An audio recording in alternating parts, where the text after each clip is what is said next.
What about butyrate? This has been a topic that we've seen a lot. In fact, some companies are talking about, oh, I'm releasing butyrate because it's ketogenic, right? Well, what is butyrate or butyric acid? Butyrate's a short chain fatty acid that converts to ketones and has positive health effects. Some people say, well, okay, cool. Butyrate, it turns to ketones and it promotes ketogenesis. Why don't I start taking a bunch of butyrate? Now, Ryan and I are scientists. We spent actually years looking into butyrate. We work with some of the best chemists in the world on it. There's a problem. There's a big, major problem with butyrate. Now, have you ever gone on vacation, you come back home, you open up the milk jar, and what happens when you open up that milk jar? Automatically, your nose cringes in disgust. Why? Why does sour milk smell so bad? Because sour milk is high in butyrate.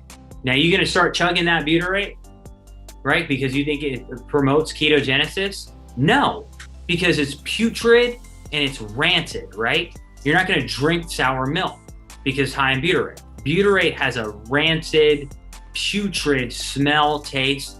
When you drink it, it burns kind of your throat. So because butyrate smells like sour milk, is rancid, you can't hide it. You can't formulate with it. You can't put it in a pill. When you touch the pill with your hands, it's gonna smell like sour milk. When you put it inside of a shake, it's gonna burn on the way down.